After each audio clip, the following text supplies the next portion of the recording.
Assalamualaikum warahmatullahi wabarakatuh. Nama saya Ayu Nur Hayati dari Fakultas Ilmu Administrasi, jurusan Ilmu Administrasi Publik, Universitas Islam Malang.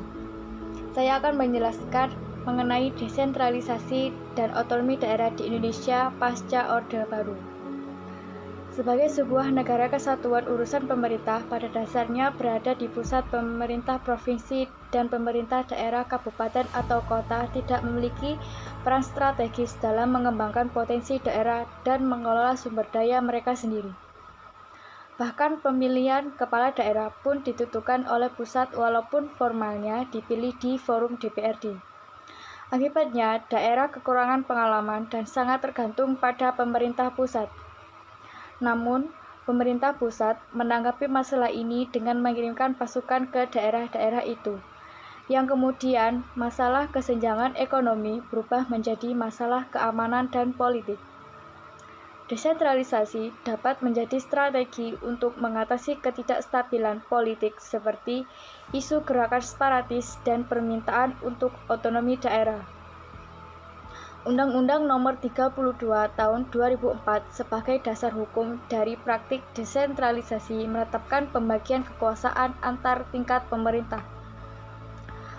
Pasal 10 Undang-Undang tersebut menyebutkan 6 otoritas yang masih menjadi kewenangan pemerintah pusat, yaitu urusan politik, luar negeri, pertahanan, keamanan, justisi, moneter, fiskal nasional, serta agama. Desentralisasi merupakan alternatif sistem pemerintah yang menjelaskan distribusi kekuasaan secara sistematis dari pemerintah pusat kepada pemerintah daerah atau unit-unit organisasi yang berada di bawah otoritasnya. Pada sistem desentralisasi, tingkat tanggung jawab dan kewenangan dalam pengambilan keputusan yang dilimpahkan dari pemerintah pusat kepada organisasi, wilayah atau satuan administrasi daerah, organisasi semi-otonom, dan otonom parastatal. Pemerintah daerah pada sistem desentralisasi, tingkat tanggung jawab dan kewenangan pengambilan keputusan yang dilimpahkan dari pemerintah pusat dapat bervariasi dan berbeda-beda. Desentralisasi dan otonomi daerah merupakan dua hal yang berbeda, tetapi pembahasannya desentralisasi tidak lepas dari otonomi. Otonomi dalam menjalankan jawaban di organisasi artinya memberikan kebebasan, independensi, dan diskresi serta menentukan dengan prosedur atau cara apa menyelesaikan tugas.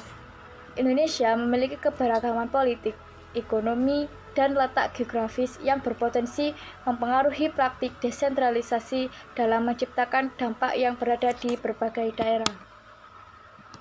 Desentralisasi juga menciptakan beberapa dampak negatif seperti berbagai praktik korupsi di level daerah dan tuntutan berlebihan terhadap pembentukan daerah otonomi baru.